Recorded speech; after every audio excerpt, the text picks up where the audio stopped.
Madame la ministre. Monsieur Gabriel Serville a la parole.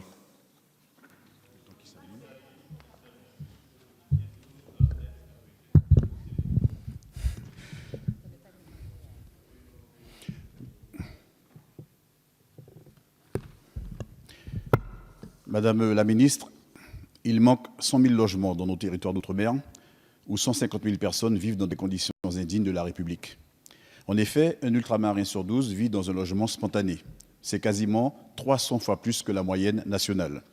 En Guyane, 13% des logements sont dépourvus d'électricité et 20% n'ont pas d'accès à l'eau potable. Pourtant, à voir les crédits alloués au logement outre-mer, il semblerait, Madame la ministre, que votre gouvernement ait jeté l'éponge.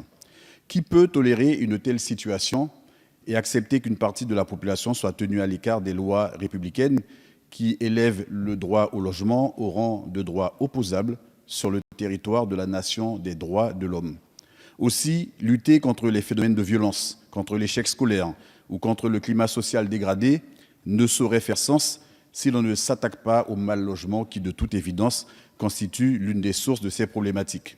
Sur la question de l'APL accession, vous avez reconnu votre erreur et c'est tant mieux.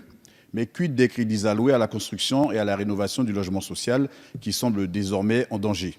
Je pense en particulier à l'engagement obtenu sous l'ancienne majorité de doubler la LBU Guyane pour atteindre les 100 millions d'euros en 2020 dans le cadre de l'OIN. Sur la base de cette promesse, les 215 millions d'euros de crédit logement pour l'ensemble des Outre-mer traduisent une baisse relative pour 2020. Pourtant, la conférence logement en Outre-mer du juillet dernier avait préconisé la stabilisation du financement de l'OIN sur le long terme par le biais d'une convention pluriannuelle d'objectifs avec l'État.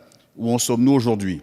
Même question en ce qui concerne la démarche auprès de la Commission européenne pour justifier des procédures dérogatoires en Guyane en matière d'aménagement simplifié et d'éradication des bidonvilles. A-t-elle été engagée? Et si oui, pour quels résultats et suivant quel calendrier?